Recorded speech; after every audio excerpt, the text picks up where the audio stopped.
Alright then, guys, it is time for some more reading from the public domain. With Chapter 5 of The Wonderful Wizard of Oz by L Frank Baum, The Rescue of the Tin Woodman. Here we go. When Dorothy awoke, the sun was shining through the trees, and Toto had long been out chasing birds and squirrels. She sat up and looked around her. The Scarecrow was still standing patiently in his corner. The Scarecrow, still standing patiently in his corner, was waiting for her. "We must go and search for water," she said to him. "Why do you want water?" he asked. "To wash my face clean after the dust of the road, and to drink, so the dry bread will not stick to my throat." "It must be inconvenient to be made of flesh," said the Scarecrow thoughtfully, "for you must sleep and eat and drink. However, you have brains, and it is worth a lot of bother to be able to think properly." They left the cottage and walked through the trees until they found a little spring of clear water, where Dorothy drank and bathed and ate her breakfast. She saw there was not much bread left in the basket, and the girl was thankful the Scarecrow did not have to eat anything, for there was scarcely enough for herself and Toto for the day. When she had finished her meal and was about to go back to the road of yellow brick, she was startled to hear a deep groan nearby. "What was that?" she asked timidly. "I cannot imagine," replied the Scarecrow, "but we can go and see." Just then another groan reached their ears, and the sound seemed to come from behind them. They turned and walked through the forest a few steps, when Dorothy discovered something shining in a ray of sunshine that fell between the trees. She ran to the place and then stopped short, with a little cry of surprise. One of the big trees had been partly chopped through, and standing beside it, with an uplifted axe in his hands, was a man made entirely of tin. His head and arms and legs were jointed upon his body, but he stood perfectly motionless, as if he could not stir at all. Dorothy looked at him in amazement, and so did the Scarecrow, while Toto barked sharply and made a snap at the tin legs, which hurt his teeth. "Did you groan?" asked Dorothy. "Yes," answered the Tin Man, "I did.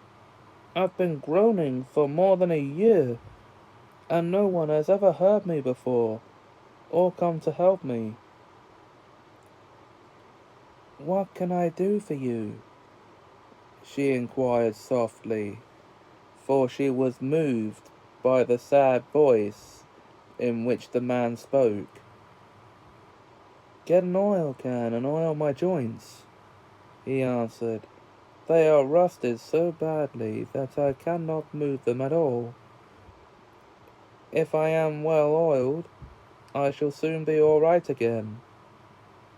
You will find an oil can on a shelf in my cottage."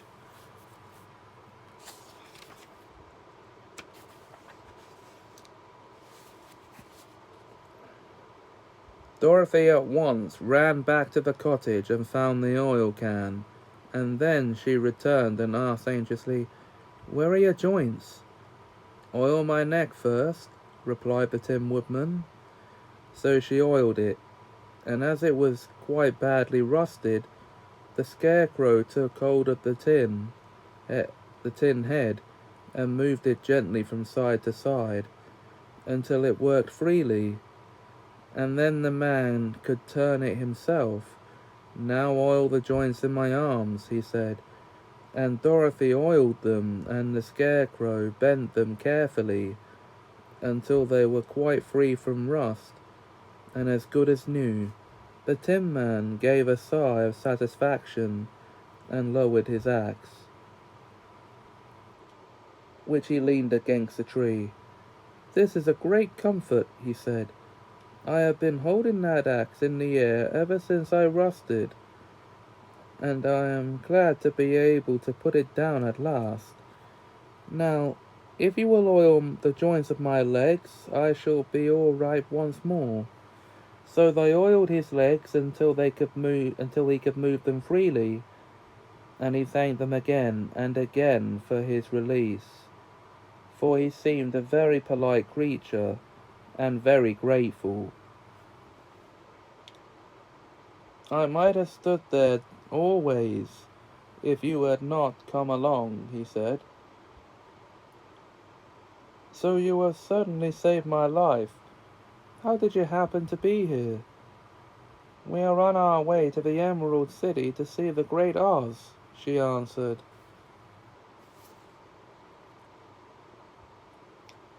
"And we stopped at your cottage to pass the night."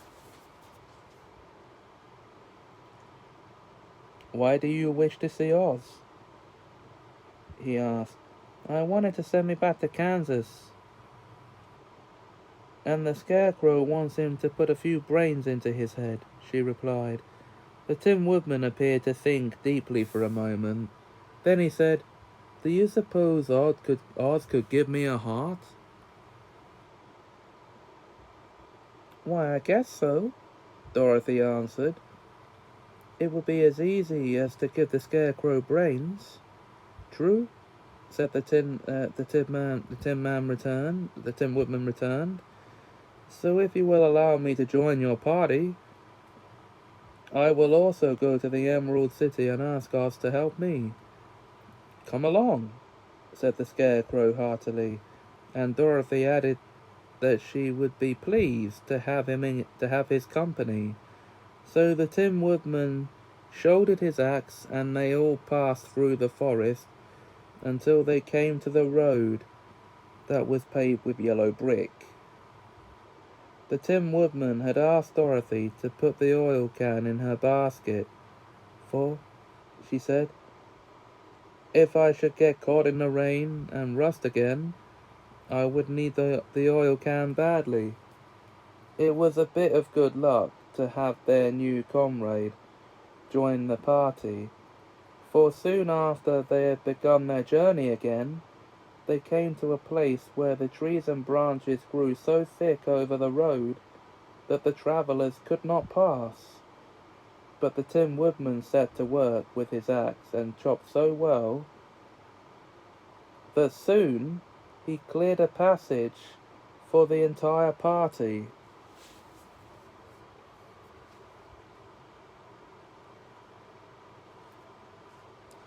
Dorothy was thinking so earnestly as they walked along that she did not notice when the Scarecrow stumbled into a hole and rolled over to the side of the road. Indeed, he was obliged to call to her to help him up again. "Why didn't you walk around the hole?" asked the Tin Woodman. "I don't know enough," said the Scarecrow cheerfully. "My head is stuffed with straw, you know, and it is why I am going to Oz to ask him for some brains."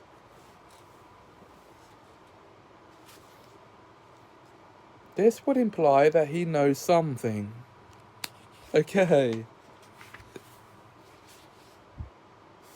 "Oh, I see," said the Tin Woodman. "But after all, brains are not the best things in the world." "You have any?" inquired the Scarecrow. "No, my head is quite empty," answered the Woodman. "But once I had brains and a heart also, so having tried them both, I should much rather have a heart."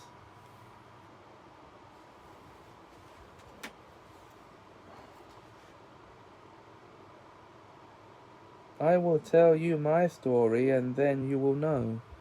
So while they were walking through the forest, the Tin Woodman told the following story. I was born the son of a woodman, who chopped down trees in the forest and sold the wood for a living.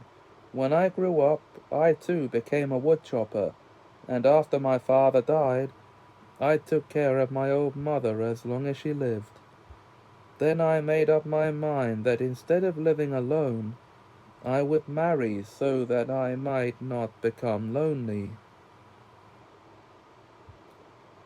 There was one of the Munchkin girls who was so beautiful that I soon grew to love her with all my heart. She, on her part, promised to marry me as soon as I could earn enough money to build a better house for her. So I set to work harder and harder than ever, but the girl lived with an old woman who did not want her to marry anyone, for she was so lazy she wished the girl to remain with her to do the cooking and the housework. So the old woman went to the Wicked Witch of the East and promised her two sheep and a cow if she would prevent the marriage. Thereupon the Wicked Witch enchanted my axe, and when I was chopping away at the at my best one day, for I was anxious to get a new house and my wife as soon as possible, the axe slipped all up once and cut off my left leg. This first seemed a great misfortune, for I knew a one-legged man could not do very well as a woodchopper, so I went to a tinsmith and had him make me a new leg out of tin. The leg worked very well once I was used to it, but my action angered the Wicked Witch of the East, for she had promised the old woman I would not marry the pretty Munchkin girl. When I began chopping again, my axe slipped and cut off my right leg. Again I went to the tinsmith, and again he made me a leg out of tin. After this, the enchanted axe cut off my arms, one after the other, but nothing daunted. I had then I had them replaced with tin ones. The Wicked Witch then made the axe slip and cut off my head. And at first I thought it was the end of me. But the tinsmith happened to come along, and he made me a new head out of tin. I thought I had beaten the Wicked Witch then, and I worked harder than ever. But I little knew how cruel my enemy could be. She thought of a new way to kill my love for the beautiful Munchkin maiden, and made my axe slip again, so that it cut right through my body, splitting me in two halves. Once more the tinsmith came to my help and made me a body out of tin, fastening my tin arms and legs and head to it by means of joints, so that I could move around as well as ever. But alas, I had no heart, so that I had lost all my love for the Munchkin girl, and did not care whether I married her or not. I suppose she is still living with the old woman, waiting for me to come after her. My body shone so brightly in the sun that I felt very proud of it, and it did not matter now if my axe slipped, for it could not cut me. There was only one danger, that my joints would rust, but I kept an oil can in my cottage, and took care to oil myself whenever I needed it. However, there came a day when I forgot to do this, and being caught in a rainstorm before I thought of the danger, my joints had rusted, and I was left to stand in the woods until you came to help me. It was a terrible thing to undergo that to undergo. But during the year I stood there, I had time to think that the greatest loss I had known was the loss of my heart. While I was in love, I was the happiest man on earth. But no one can love who has not a heart, and so I am resolved to ask God to give me one.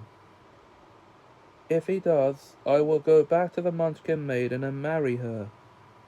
But Dorothy and the Scarecrow have been greatly interested in the story of the Tin Woodman, and how they knew why he was so anxious. And now they knew why he was so anxious to get a new heart.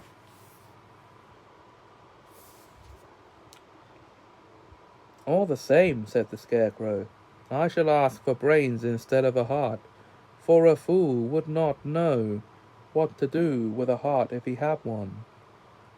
I shall take the heart, returned the Tin Woodman, for brains do not make one happy, and happiness is the best thing in the world. Ah, but brains do control our thoughts. So...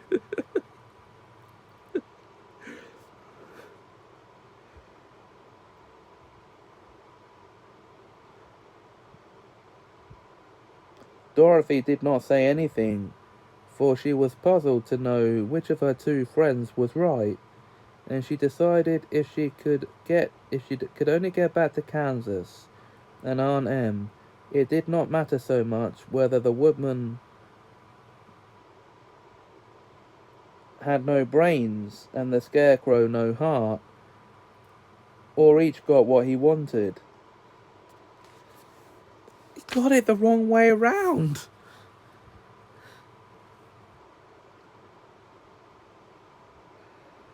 What worried her most was that the bread was nearly gone, and another meal for herself and Toto would empty the basket.